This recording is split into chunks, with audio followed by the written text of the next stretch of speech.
Yo, what's up mga boss? Ito ating pakinggan ang pahayag ng pakikiramay ni VP Inday Sara Duterte sa mga kabayanihan ng ating sundalo mga boss, kung saan 6 na sundalo ang nasawi, 2 ang sugatan sa engkwentro sa pagitan ng Maute Group sa Munay, Lanao del Norte noong February 18 ngayon mga boss. Saad pa ni VP Inday Sara ng kanilang kabayanihan ay kapalit ng kaligtasan ng mga Pilipino hindi lang sa Mindanao kundi sa buong bansa. So ating pakinggan mga boss. Mga kababayan, Assalamualaikum. Hindi sapat ang mga salita upang mabigyan natin ng tunay at makahulugang parangal ang 6 na mga sundalo na nasawi sa pakikipaglaban sa teroristang Maute Group sa Munay, Lanao del Norte noong ika-18 ng Pebrero. Ang kanilang kabayanihan ay kapalit ng kaligtasan ng mga Pilipino hindi lang sa Mindanao, kundi sa buong Pilipinas.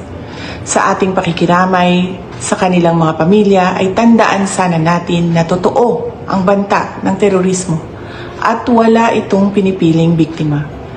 Tandaan din natin ang panganib ng pangalap ng kabataan sa terorismo.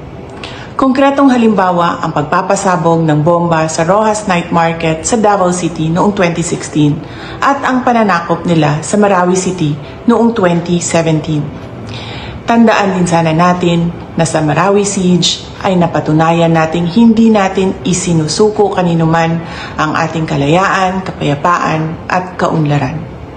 Bilang isang Mindanaon, personal para sa akin ang laban na ito.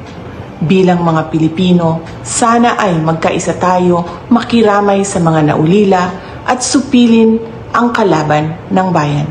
Sumasaludo kami sa inyong mga pumanaw namin na sundalo. Pinakadakila ang magbuwis ng buhay para sa bayan. Maraming salamat sa inyong katapangan at pagmamahal sa mga Pilipino at sa Pilipinas. Syukran.